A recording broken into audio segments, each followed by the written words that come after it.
అందరు చాలా ఏంటో డల్‌గా ఉన్నట్టుగున్నారు.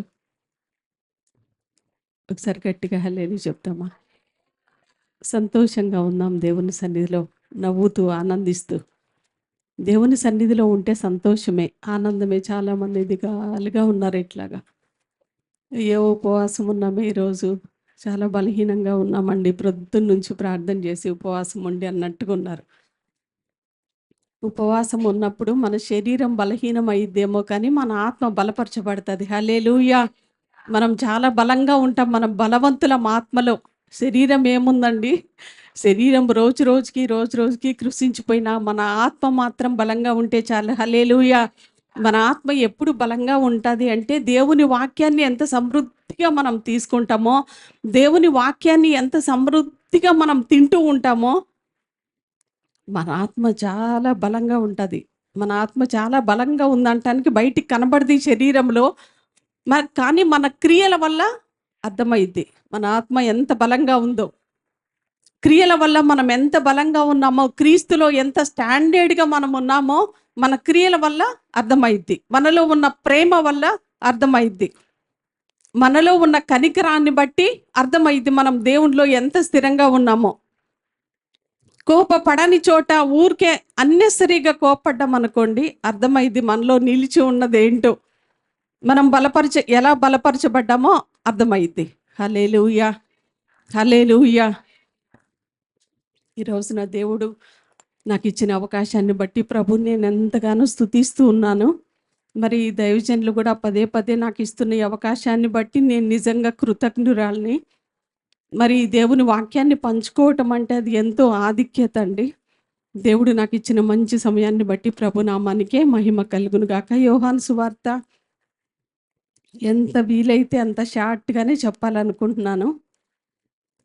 యోహాను సువార్త 15వ అధ్యాయం.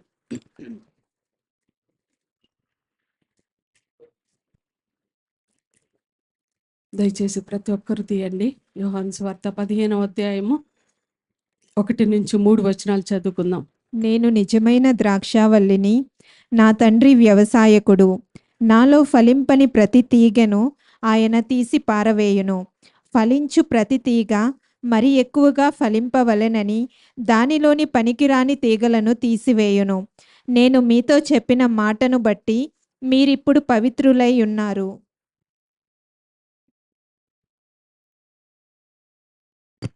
చాలండి. 1-3 వచనాలు. నేను నిజమైన ద్రాక్షావల్లిని, నా తండ్రి వ్యవసాయకుడు. ఎప్పుడైతే ఆ నిజమైన ద్రాక్షావల్లితో మనము అంటుకట్టబడటం మాత్రమే కాదు, అంటుకట్టబడిన తర్వాత నిలిచి ఉంటామో, అప్పుడు బహుగా ఫలించటానికి అవకాశం ఉంటది. మరి దేవుడు నాకు మొన్న అవకాశం ఇచ్చారు. 3 విషయాలున్నాయి. 3 నేను చెప్పలేకపోయాను. మీరు బహుగా ఫలించాలి అంటే, ఎవరైనా మీరు వాక్యం విన్నట్లయితే యూట్యూబ్‌లో ఉంది. దయచేసి వెళ్ళి వినమని హ్మ్. హ్మ్. విజ్ఞప్తి చేస్తూ ఉన్నాను. మీరు బహుగా ఫలించాలి అంటే, ఈ రోజున మనకు సహాయపడేది నేను రెండవది మీతో చెప్పబోతున్నాను. యోహాను సువార్త 17, 15, 8 ఒకసారి చదవండి. నీవు నాకు అనుగ్రహించినవన్నీయు నీ వలననే కలిగినవని వారిప్పుడు ఎరిగి ఉన్నారు.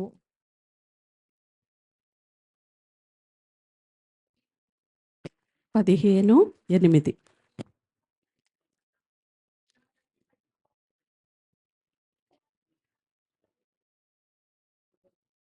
చాలండి. అందరు తీశారా? కన్‌ఫ్యూజ్ అయ్యారా? మీరు బహుగా ఫలించుట వలన నా తండ్రి మహిమ పరచబడును. ఇందువలన మీరు నా శిష్యులగుదురు. నేను ఏదైనా వాక్యం చెప్పినప్పుడే కిందకి చూడండి. లేదంటే దయచేసి ఇటే చూడండి. వీలైతే ఒక 10 నిమిషాల్లోనే ముగించేస్తా. మీరు బహుగా ఫలించాలి అంటే మొదటగా ఏం చెప్పానో మీకు గుర్తుందా? గుర్తున్న వాళ్ళు తొందరగా చెప్పండి. నాకు తెలిసి 1 వీక్ కూడా అవ్వల.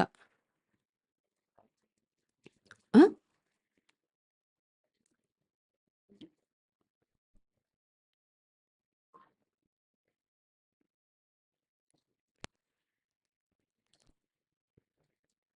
1 వీక్ కూడా అవ్వలేదు. ఇంతలోనే మర్చిపోయారు. మీరు బహుగా ఫలించాలి అంటే ఇందాకే చెప్పానుగా, ఆయన యందు నిలిచి ఉండాలి. ఆయన యందు ఎవరైతే నిలిచి ఉంటారో వారు బహుగా ఫలిస్తారంట. బహుగా ఫలించాలి అంటే మొదట మనము ఆయనలో నిలిచి ఉండాలి. రెండవదిగా మనం చూసినట్లయితే ఆయనకు శిష్యులైతే ఫలిస్తాం. గుర్తుంచుకోండి, ఆయనకు శిష్యులైతే ఫలిస్తాం. ఎప్పుడైతే ప్రభువారికి శిష్యులుగా మనం ఉంటామో అప్పుడు ఫలిస్తాము కాదు, బహుగా ఫలిస్తామంట. విస్తారంగా ఫలిస్తాం. దేవుడు సురేష్ బ్రదర్ని పిలిచి, సురేష్ బ్రదర్ మీరు అలాగే నమ్మకమైన విశ్వాసిగా కొనసాగిపోండి, లేదంటే సైదమ్మ సిస్టర్ని పిలిచి, సైదమ్మ నువ్వెప్పుడు నమ్మకమైన విశ్వాసిగా అలాగే ఉండిపో అని మాత్రమే చెప్పాడా యేసయ్య. మీ పేర్ల దగ్గర మిమ్మల్ని ఉంచుకొని ఒక నమ్మకమైన విశ్వాసగా అలాగే కొనసాగిపో అని చెప్పాడా, లేదంటే ఇంకా ఏదైనా భారం మన మీద ఉంచాడా? మత్తయి సువార్త 28:19 చదవండి. కాబట్టి కాబట్టి మీరు వెళ్ళి సమస్త జనులను శిష్యులుగా చేయుడి. తండ్రి యొక్కయు కుమారుని యొక్కయు పరిశుద్ధాత్మ యొక్కయు నామములోనికి వారికి బాప్తీసమిచ్చుచు నేను మీకు ఏ ఏ సంగతులను ఆజ్ఞాపించితినో వాటన్నిటినీ గైకొనవలనని వారికి బోధించుడి. ఇదిగో నేను యుగ సమాప్తి వరకు సదాకాలం మీతో కూడా ఉన్నానని వారితో చెప్పాను. చాలండి. మనం రక్షించబడిన తర్వాత నమ్మకమైన విశ్వాసిగా, ఒక మంచి విశ్వాసిగా అలాగే కొనసాగిపో అని ప్రభు చెప్పలేదు. దేవుడు ఒక గొప్ప బాధ్యత మనందరి మీద ఉంచాడు. మీరు వెళ్ళండి. ఎక్కడికి వెళ్ళాలి? సర్వలోకమునకు వెళ్ళండి, సర్వ సృష్టికి వెళ్ళండి, అందరినీ నాకు శిష్యులుగా తయారు చేయండి. దేవుడు ఈ రోజున ఈ బాధ్యత మనందరికీ అనుగ్రహిస్తూ ఉన్నాడు. మనం బహుగా ఫలించాలి అంటే మొదటిగా ఆయనలో నిలిచి ఉండాలి అంట. రెండవదిగా ఆయన శిష్యులైతేనే బహుగా ఫలించగలం. శిష్యుడు అంటే ఎవరండి? బోధకుడు ఎవరు? బోధకుడు అంటే మీకు బాగా తెలుసు. శిష్యుడు ఎవరో మీకు బాగా తెలుసు. ఆయనకు మనము శిష్యులం అయినప్పుడు మాత్రమే. శిష్యుడు ఎలా ఉంటాడు? బోధకుడు ఎప్పుడు ఏది చెప్తాడా నేర్చుకుందామా, బోధకుడు ఏదైనా చెప్తే బాగుండు త్వరగా నేర్చేసుకుందాము అనే స్థాయిలో ఉంటాడు శిష్యుడు. యేసు ప్రభు పాదాల యొద్ద కూర్చుకొని, ప్రభా నువ్వేం మాట్లాడతావా నాతో, ఈరోజు నువ్వేం సెలవిస్తావా, ఈరోజు నాకేం వాక్యం ఇస్తావా అని యేసయ్య పాదాల చెంత కూర్చొని ఒక మంచి శిష్యుడిగా, శిష్యురాలుగా ఉంటే తప్పకుండా బహుగా ఫలిస్తామంట. హల్లెలూయా, హల్లెలూయా. దేవుడు మనందరి మీద ఒక బాధ్యతను మోపుచూ ఉన్నాడు. సర్వ సృష్టికి మీరు వెళ్ళండి, లోకములోనికి మీరు వెళ్ళి అందరినీ శిష్యులుగా చేయండి. మొదట మనము శిష్యులం అయితే, యేసు ప్రభు వారి పాదాల చెంత కూర్చొని నేర్చుకునే బిడ్డలమైతే ఆటోమేటిక్గా ఇంకొక శిష్యుని మనం తయారు చేయగలం. శిష్యులకున్న మనసు మనకే లేకపోతే ఎదుటి వాళ్ళని శిష్యులుగా తయారు చేయగలమా అండి? చేయలేం కదా. అందుకని మనం శిష్యులుగా ఉండాలి అంటే, ప్రభా నేను నిన్ను నమ్మేశాను, ఈరోజు మొదలుకొని నీ శిష్యున్నయ్యా, నేను జాయిన్ అయిపోయా నీతో అంటే కుదరదండి. ఆయన శిష్యులకు ఉండాల్సిన లక్షణాలు ఏంటో త్వరగా చూద్దాం. లూకా సువార్త 14వ అధ్యాయము 25-26 చదవండి. లూకా సువార్త 14. బహుజన సమూహములు ఆయనతో కూడా వెళ్ళుచున్నప్పుడు ఆయన వారి తట్టు తిరిగి, ఎవడైనను నా యొద్దకు వచ్చి తన తండ్రిని, తల్లిని, భార్యను, పిల్లలను, అన్నదమ్ములను, అక్క చెల్లెండ్రను, తన ప్రాణమును సహా ద్వేషింపకుంటే వాడు నా శిష్యుడు కానేరడు. చాలండి. శిష్యుడిగా ఉంటే బహుగా ఫలిస్తాము అని వాక్యం చూసాం కదా. క్రీస్తులో మనం బహుగా ఫలించాలి అంటే మొదటగా ఆయనలో నిలిచి ఉండాలి. రెండవదిగా ఆయన శిష్యుడిగా ఉంటే మనం బహుగా ఫలించగలము. శిష్యుడిగా ఆయన సన్నిధిలో ఉండాలి అంటే యేసుక్రీస్తు ప్రభువారు చాలా స్పష్టంగా మాట్లాడుతూ ఉన్నారు. ఎవరెవరిని ఎక్కువగా ప్రేమించకూడదంట? త్వరగా చెప్పండి. తండ్రిని, తల్లిని, భార్యను, బిడ్డలను, అన్నదమ్ములను, అక్క చెల్లెండను,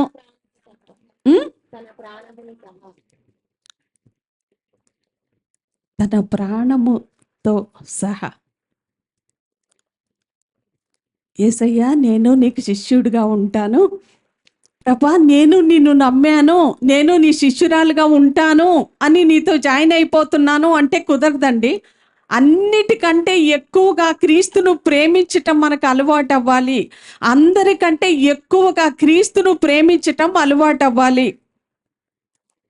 కొంతమందికి పిల్లలంటే ప్రాణం అసలు. నాకు ఇష్టమే నా పిల్లలంటే. ప్రాణమంతా పిల్లల్లోనే ఉంటుంది. ఇంకా కొంతమందికి నా భర్తే నా ప్రాణం అండి, ఇంకా అనకూడదు కానీ నా భర్తే నాకు దేవుడు అండి, నా భార్యే నాకు సమస్తం అండి, నా భార్య లేకపోతే ఒక్క నిమిషం కూడా నేను ఉండలేను. దానికి మించి కొంచెం ముందుకెళ్తే మన ప్రాణం అంటే మనకి ఎంత ఇష్టమో. మన శరీరానికి ఏ చిన్న హాని కలుగుతుందన్నా సహించలేం. మన శరీరానికి ఏ చిన్న శ్రమ వస్తుందన్నా కూడా మనం సహించలేం. ఇలాంటి మనము దేవునికి శిష్యులమా అండి? ప్రశ్నించుకుందాం. ప్రభు సన్నిధిలో ఫలించాలి, బహుగా ఫలించాలి. మనము ఫలించటం వల్ల, మన ఫలము నిలిచి ఉండటం వల్ల పరలోకపు తండ్రి మహింపరచబడతాడు. కరెక్టే. శిష్యుడిగా ఉంటే బహుగా ఫలించగలం. ఆ శిష్యుడిగా ఉండాలి అంటే కొన్ని అర్హతలు కంపల్సరీ మనకు ఉండాల్సిందే. దేవుడు అంటూ ఉన్నాడు, కొంతమంది అంటారు ఏంటి మీ దేవుడు అందరినీ ద్వేషించమంటున్నాడు, తల్లిదండ్రుల్ని, అన్నదమ్ముల్ని, అక్క చెల్లెండ్రని, ఆఖరికి తన ప్రాణాన్ని కూడా ద్వేషించమంటున్నాడు ఏంటి మీ దేవుడు అని ప్రశ్నిస్తూ ఉన్నాడు. దేవుడు చెప్పలేదు నీ తల్లిదండ్రులు ద్వేషించండి, మీ అక్క చెల్లెలు, మీ వాళ్ళందరినీ, ఆఖరికి నీ ప్రాణాన్ని కూడా ద్వేషించు అని దేవుడు చెప్పలేదండి. దానిలో ఉన్న అర్థం ఏంటంటే అందరికంటే ఎక్కువగా నన్ను ప్రేమించాలి. అన్నీ ఇచ్చిన దేవుణ్ణి మనం మర్చిపోయి, అన్నీ ఇచ్చిన ఆ దేవుని ప్రేమను పక్కన పెట్టేసి ఇచ్చిన వాటిని మనం గట్టిగా హత్తుకొని ఇవే నాకు పర్మనెంట్ ఇంకా అన్నట్టుగా ఉంటాం చూడండి. దేవుడు మనల్ని ఆశీర్వదించి దీవించి ఇచ్చిన వాటిని అవే నాకు సర్వస్వము, ప్రతి క్షణము వాటినే మనం చూసుకుంటూ ఉంటాం. ఒక విలువైనది, ఒక ఖరీదైనది దేవుడు ఏదైనా మనకిస్తే అది మీకు, నాకైనా ఏదైనా అవ్వచ్చు, మీకైనా ఏదైనా అవ్వచ్చు. దేవుడు ఒక విలువైంది మీకు ఇచ్చినప్పుడు మనసంతా దాని మీదే ఉంటుంది చూడండి. దేవుడు అంటూ ఉన్నాడు, నీ ప్రాణముతో సహా ఎక్కువగా నాకు ప్రేమించకపోతే నువ్వు నాకు శిష్యుడవు కానేరదు. రెండవదిగా లూకా సువార్త అదే 14వ అధ్యాయం 27వ వచనం చదవండి. మరియు అప్పుడు ఆయన ఎవడైనను తన సిలువను మోసుకొని నన్ను వెంబడింపని ఎడల వాడు నా శిష్యుడు కానేరడు. అబ్బా, ఎంత చాలా స్పష్టంగా దేవుడు మనతో మాట్లాడుతూ ఉన్నాడు చూడండి. యేసయ్యకు మనం శిష్యులం అవ్వాలి అంటే అన్నిటికంటే ఎక్కువగా ఆయనను ప్రేమించాలంట. రెండవదిగా ఆయనకు శిష్యులుగా ఉండాలి అంటే మనలో ఉండాల్సిన ఒక మంచి అర్హత, మన సిలువను ఎత్తుకొని మనము వెళ్ళాలంట. చాలా మంది అనుకుంటూ ఉంటారు, అయ్యో నా జీవితం చూస్తుంటే నాకు చాలా కష్టంగా అనిపిస్తూ ఉందే, నా ప్రయాణం చూస్తుంటే నాకు చాలా కష్టంగా ఉందే, అదిగో ఆ భవానీని చూస్తుంటే ఆ భవానీ జీవితం ఎంత సులువుగా ఉందో, ఎంత బాగుందో, ఎంత మంచి జాబ్ చేస్తుందో, ఎంత మంచి శాలరీ వస్తుందో, ఏ కష్టము లేదు ఆ అమ్మాయికి, అంత సులువుగా ఉంది. ఆ భవానీ సిలువ నాకు వస్తే ఎంత బాగుండి ఈజీగా తేలిగ్గా మోసేదాన్ని కదా అని నేను అనుకుంటా. మీరు అనుకుంటారు పాస్టమ్మ గారి జీవితం చాలా హాయిగా ఉంది, పాస్టమ్మ గారికి ఏంటి చక్కగా నుంచొని 4 మాటలు చెప్తారు, చక్కగా రెడీ అయ్యేసి వచ్చి రోజుకో డ్రెస్ వేసుకుంటారు, ఏముంది చక్కగా చక్కగా మేము కూడా ఇస్తే ఆ ప్లేస్లో మేము కూడా ఉండగలము అనుకుంటారు మీరు. యేసయ్య అంటూ ఉన్నాడు, మీ సిలువను ఎత్తుకొని మీరు వెంబడించని ఎడల మీరు నాకు శిష్యులు కాలేరు. ఏం సిలువ, ఏ సిలువ అయి ఉండొచ్చు అది? గొల్గొతా మీద మోసిన ఆ సిలువే అనుకుంటున్నారా మీరు? యెరూషలేం వీధుల్లో యేసుక్రీస్తు ప్రభువారు మోసిన ఆ సిలువే, అదొక్కటే సిలువ అనుకుంటున్నారా మీరు? యేసు ప్రభు భూమి మీద ఉన్నంత కాలము సిలువను అనుభవించాడని నేను చెప్పగలను. ఎన్నో అవమానాలు మోసారండి మన కోసం, ఎన్నో నిందలు మోసారు, ఎన్నో ఉమ్ములు ఊహించుకున్నారు, ఎన్నో పిడిగుద్దులు తిన్నారు, అవన్నీ సిలువేనండి. అది యేసుక్రీస్తు ప్రభువారు భూమి మీద ఉన్నప్పుడు మోసిన సిలువ. నీ నిమిత్తం నా నిమిత్తము ఎన్ని అవమానాలు భరించారో.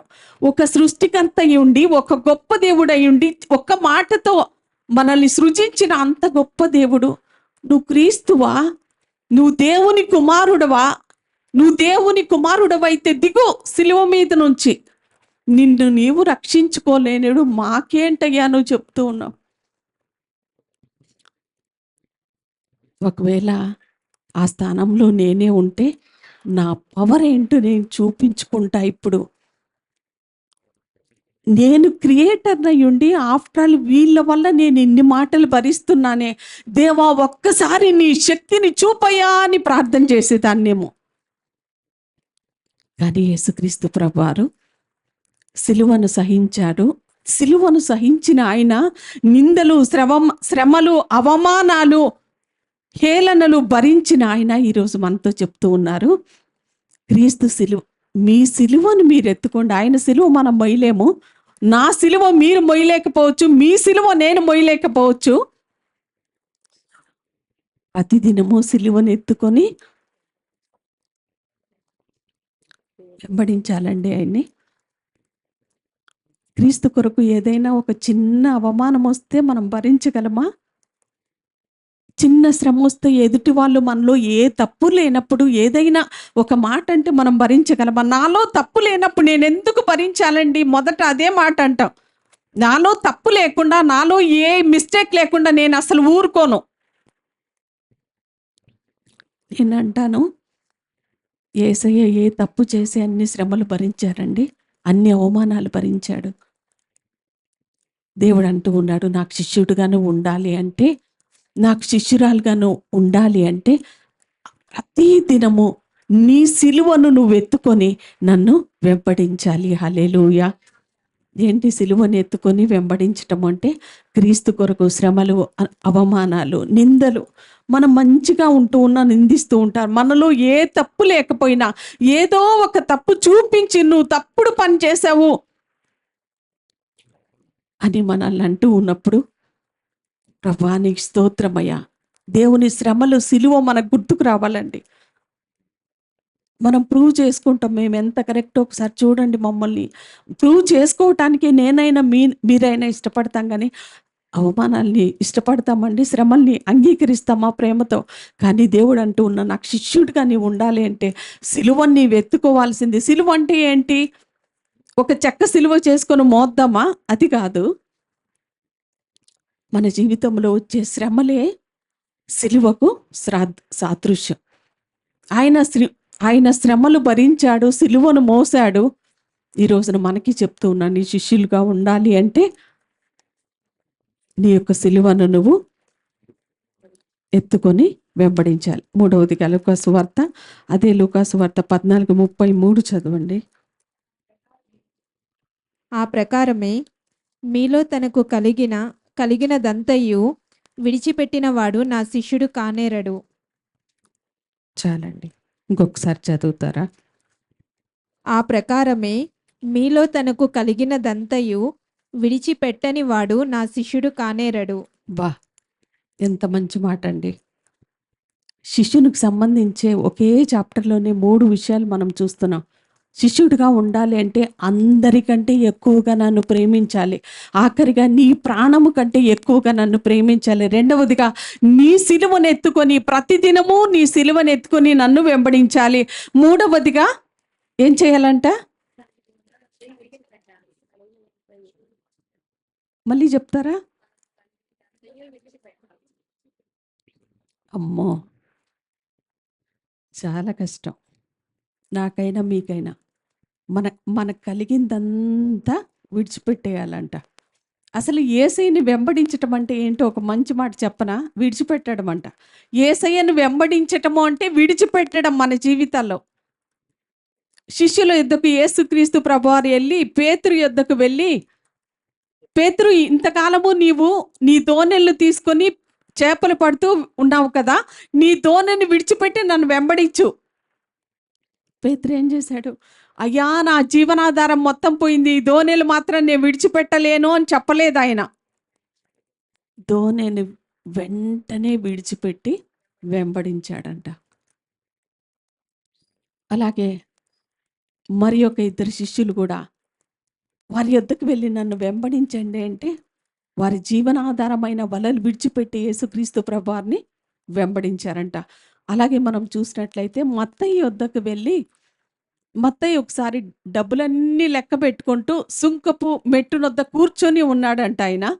అక్కడికి వెళ్ళి మత్తయి నీవు నన్ను వెంబడించు. ఆయన చెప్పాలంటే ట్యాక్స్ కలెక్టర్ అన్నమాట. చాలా ధనం ఉంటది వాళ్ళ దగ్గర. యేసుక్రీస్తు ప్రభువారు ఆ సమయానికి కరెక్ట్‌గా వెళ్ళి మత్తయి నన్ను వెంబడించు అనంగానే ఆ డబ్బు సంచి పక్కన పెట్టేసి యేసుక్రీస్తు ప్రభువారిని వెంబడించాడు. మనం బహుగా ఫలించాలి అంటే దేవుని సన్నిధిలో బహుగా ఫలించాలి అంటే ఆయనకి శిష్యులుగా ఉంటేనే బహుగా ఫలించగలం. మొదటగా ఆయనలో నిలిచి ఉంటే మనం ఫలిస్తాము. రెండవదిగా ఆయనకి శిష్యులైతే ఫలిస్తాం. ఊరికే ఆయనకు శిష్యులు అయిపోము. శిష్యులకు ఉండాల్సిన 3 క్వాలిటీస్ ఇక్కడ దేవుడు చెప్పాడు.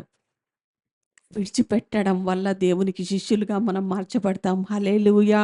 దేవుడు అటువంటి కృప మనకు అనుగ్రహించును గాక. మూడవదిగా స్నేహితులమైతే మనం ఫలిస్తామంట. అదే యోహాను సువార్త 15:14 ఒకసారి చదవండి. ఇంకొక 2 నిమిషాల్లో ముగించేస్తా. యోహాను 15:14. నేను నీకు ఆజ్ఞాపించు వాటిని చేసిన ఎడల మీరు నా స్నేహితులై యుందురు. దాసుడు తన యజమానుడు చేయు దానిని ఎరుగడు గనుక ఇక మిమ్మును దాసులని పిలువక స్నేహితులని పిలుచుచున్నాను. ఎందుకనగా నేను నా తండ్రి వలన వినిన సంగతులన్నింటినీ మీకు తెలియజేసి తిని. చాలండి అక్కడి దాకా. నేను మీకు ఆజ్ఞాపించిన వాటిని చేసిన ఎడల మీరు నాకు స్నేహితులై ఉందురు. దేవుని సన్నిధిలో మనం బహుగా ఫలించాలి అంటే ఆయనకి స్నేహితులుగా ఉండాలంట. హల్లెలూయా! ఎంత మంచి మాట అండి. ఆయన సృష్టికర్త అయ్యుండి మనతో స్నేహం చేయటం. యెషయా గ్రంథం 66:1-2 చదవండి. యెషయా గ్రంథము 66:1-2. యెహోవా ఇలాగు ఆజ్ఞ ఇచ్చుచున్నాడు, ఆకాశము నా సింహాసనము, భూమి నా పాదపీఠము. మీరు నా నిమిత్తము కట్టనుద్దేశించు ఇల్లు ఏ పాటిది? నాకు విశ్రమ స్థానముగా మీరు కట్టనుద్దేశించినది ఏ పాటిది? అవన్నీ నా హస్తకృత్యములు, అవి నా వల్ల కలిగినవని యెహోవా సెలవిచ్చుచున్నాడు. హల్లెలూయా! ఎవరంటండి ఆయన? ఆకాశమేమో ఆయన సింహాసనమంట. భూమి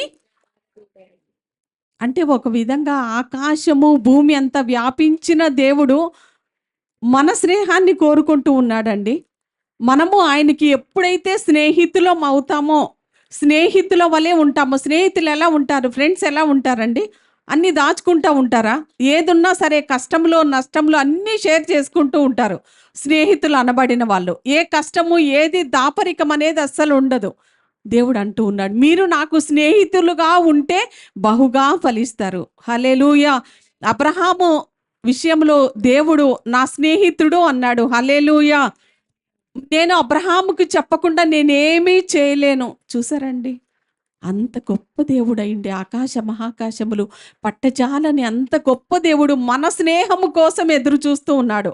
ఎప్పుడైతే మనము ఆయనకు స్నేహితులుగా ఉంటామో బహుగా ఫలిస్తామంట. హల్లెలూయా! హల్లెలూయా! ఆయన మనతో స్నేహితుడు అవ్వటానికి ఒక చీమ యొద్దకు వెళ్ళి, ఏ చీమ ఇటు కాదు వెళ్ళేది, అదిగో మీ ఫ్రెండ్స్ అంతా చీమలందరూ అటువైపు వెళ్తున్నారు, అటువైపు వెళ్ళు అని మనం చెప్తే చీమకు అర్థమయ్యిద్దా? మన భాషలో చీమలన్నీ కలిసి అవి అవి మాట్లాడుకుంటూ ఉంటాయి. వాటికి ఒక భాష ఉంటదన్నమాట. ఒకటి అటు వెళ్ళంగానే చూడండి అక్కడికి వెళ్తుంది. చీమకు మన లాంగ్వేజ్ అర్థం అవ్వాలంటే మనం చీమలు అవ్వాలి. అంటే అంత చిన్న స్థాయికి మనం వెళ్ళిపోవాలి. ఇంత పెద్ద మనుషులం ఎక్కడ మనము, ఆ చీమ ఎక్కడ? దాని ఆకారం ఎక్కడ? మన ఆకారం ఎక్కడ? అలా చెప్తే మనకు అర్థమవుతుంది. అంత గొప్ప దేవుడు మనతో స్నేహితుడు అవ్వటానికి వచ్చి వెంటనే స్నేహం చేయలేదు ఆయన. ఆయన పరిశుద్ధుడయ్యుండి, ఆయన గొప్ప దేవుడయ్యుండి, పాపులైన మనతో స్నేహం చేయటానికి ఒక పాపిగా మార్చబడి భూమి మీదకి వచ్చాడంటండి. హల్లెలూయా! మరి దేవునితో మనం స్నేహం చేస్తూ ఉన్నామా? ఫలించాలనైతే ఆశ ఉంది. దేవుని మందిరములో నేను బహుగా ఫలించాలనైతే ఆశపడుతూ ఉన్నా. కానీ ఇవన్నీ ఉన్నాయా మనలో? యేసుక్రీస్తు ప్రభులో మనం నిలిచి ఉన్నామా ఫలించటానికి? చాలాసార్లు క్రైస్తవులుగా పిలువబడుతూ ఉంటాం, చర్చికి వెళ్తూ ఉంటాం, కానీ నిజమైన సహవాసం దేవునితో చాలా తక్కువగా ఉంటుంది మనకి. చర్చికి వెళ్తూనే ఉంటాం, వస్తూనే ఉంటాం, మన పనులు మనం యాంత్రికంగా చేసుకుంటూనే ఉంటాం. మనకే అర్థమైంది మన ఆత్మలో దేవునితో మనం ఎంత సహవాసములో ఉన్నామో, దేవునితో ఎంత నిలిచి ఉన్నామో. చాలామంది యవ్వన బిడ్డల్ని చూస్తుంటే నాకు చాలా బాధ అనిపిస్తుంది. ఇంత వాక్యము ప్రతి వారము 2, 3 కూడికలు దేవుని వాక్యము సమృద్ధిగా మనకు వస్తూ ఉంది. యవనస్తులే కాదు, అనేక మంది కూడా. ఇంత సమృద్ధి అయిన వాక్యం వస్తూ కూడా దేవునితో మనం ఒక స్థాయిలో లేమేమో అనే బాధ ఎంతో ఉంటదన్నమాట. దేవునితో ఎంతగా సహవాసం చేస్తూ ఉన్నామో నాకే తెలుస్తుంది. నా సహవాసం నాకు, నా దేవునికి తప్ప మీకు తెలీదు. దైవ సేవకురాలు కదా, ఎక్కువగా ప్రార్థనలోనే ఉంటారేమో, వాక్యం ధ్యానిస్తూనే ఉంటారేమో అని మీరు అనుకోవచ్చు మీరు అలాగా. కానీ నేను దేవునితో వ్యక్తిగతంగా ఎంత సహవాసం చేస్తున్నానో నాకే తెలుసు, దేవునికి తెలుసు. అలాగే మీరు కూడా ఎంత సహవాసంలో ఉన్నారో, దేవునిలో ఎంత నిలిచి ఉన్నారో, విశ్వాసములో ఎలా ఉన్నారో, ఆ విశ్వాసములో మీకు శ్రమ వచ్చినప్పుడు ఆ శ్రమ నుంచి తొలగిపోకుండా నా దేవుడు ఉన్నాడు, ఈ శ్రమ నుంచి నన్ను తప్పిస్తాడు అనే స్థాయి, ఎలాంటి స్థాయిలో మనం ఉన్నామో వ్యక్తిగతంగా అది మనకే తెలుసండి, ఎవరికీ తెలియదు.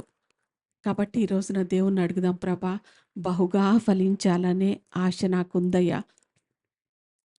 అయితే చాలాసార్లు నీలో నిలిచి నేను ఉండలేకపోతున్నా. నిలిచి ఉండాలి, బలంగా ఉండాలి, స్థిరంగా ఉండాలి అనుకుంటున్నా. ఈలోపు స్థిరంగా ఉందాం అనుకునేలోపు ఏదో ఒక శ్రమ వచ్చి నన్ను కదిలిస్తుందయ్యా. ఏదో ఒక అనారోగ్యం వచ్చి నన్ను కదిలించేస్తుందయ్యా. నీలో ఈ ఈ ఈ రోజుకి నేను ఈనాటికి నేను ఎంతో బలంగా ఉండాల్సిందాన్ని ఇంకా బలహీనంగా ఉన్నా. దేవుణ్ణి అడుగుదాం. మన వ్యక్తిగత సహవాసం ఎలా ఉందో దేవుని సన్నిధిలో మనకే తెలుసు కాబట్టి, ప్రభా నేను నీలో బహుగా ఫలించాలని నేను ఆశపడుతూ ఉన్నా. నీలో నిలిచి ఉండే బిడ్డగా నాకు ఆ విధంగా సహాయం చేయి ప్రభా అని అడుగుదాం. అట్లాగే ప్రభా నీ శిష్యుడిగా నేను ఉండే విధంగా నాకు సహాయం చేయి ప్రభా. నీ శిష్యుడిగా ఉండి నీ సన్నిధిలో నేను ఎలా ఉండాలో ఆ విధంగా నీ కృప నాకు దయచేయి. నేను దేవునికి శిష్యున్నే అనుకుంటూ ఉంటా, కానీ కొన్ని విడిచిపెట్టుకోలేనివి మన జీవితాల్లో ఉంటాయండి. అవన్నీ విడిచిపెట్టుకుంటే దేవునికి శిష్యులుగా మనం ఉండలేం. దేవునికి శిష్యులుగా ఉండనంత కాలం మనం ఫలించలేం.